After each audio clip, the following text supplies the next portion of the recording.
Hi, I'm Brad Shoup from the Lost History Long Island channel. Here at the Southaven Church Cemetery, Long Island, New York. And this cemetery is circa 1740s. Before we begin, a little bit about myself. I've been working as a reference librarian with the Massachusetts Merchant Shirley Community Library for the past 20 years to provide local history information, and also serve with the Massachusetts Peninsula Historical Society to promote and preserve our community's past. The Southaven Church Cemetery program we're about to view is part of my Hidden Cemeteries Brookhaven Town series. This cemetery is located in Southaven Hamlet here in the town of Brookhaven on Montauk Highway, just to the west of Mastic. And further west is the Brookhaven and Belcourt hamlets. This historic cemetery, founded in 1740 along with the church that once stood by it, is an essential part of the birth of our nation, our independence from England. I'm excited to share this with you today as we are soon approaching our 250th anniversary of our nation's independence. I hope you enjoy the following presentation and stay tuned for more programs on Lost History Long Island.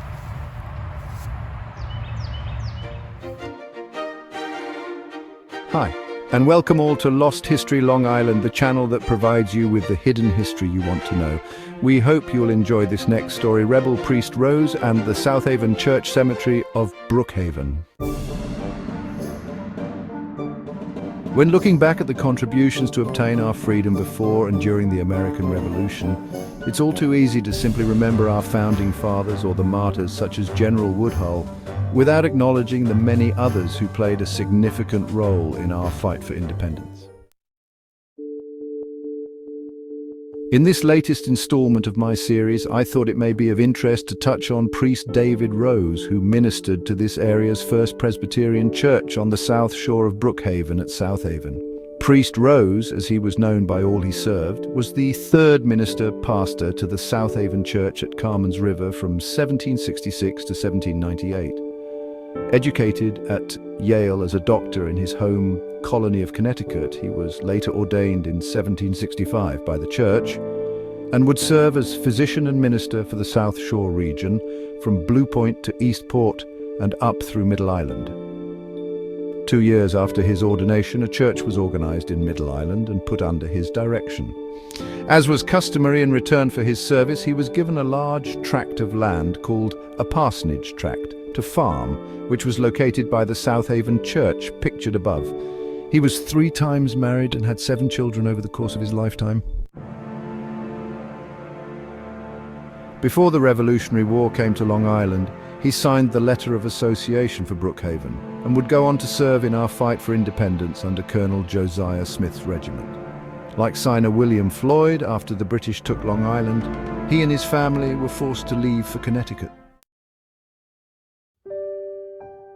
As stated in a pamphlet on the history of the Southaven Church, Priest Rose provided great leadership to the church during the trying years of the Revolutionary War. His sermons and influence did much to arouse a sacrificing patriotism among members, and it is recorded that at a congregational meeting on June 13, 1774, with William Smith as moderator, it was voted that the Act of Parliament for blocking up the port of Boston is unconstitutional and has a direct tendency to enslave the inhabitants of America, that the colonies should unite and adhere to a non-importation policy from Great Britain and the West Indies and have no trade with them, that certain persons be a standing committee to correspond with the Committee of Correspondence in the city of New York, and that these sentiments be communicated to them. During his service, he was known to have ridden horseback to reach his parishioners. Below is a picture of the old Southaven Church as it appeared in its original location, circa 1930s, and the headstone in memory of Priest Rose at the location of his burial at the Southaven Church Cemetery. It was said that even after his death, this remarkable man, a preacher, doctor, teacher, and Suffolk militiaman, remained in the hearts of all who knew him, and his gravestone was visited by many in the community, including General Floyd. Today, you can visit his resting place at the original location of the old Southaven Church on Montauk Highway just past the Carman's River.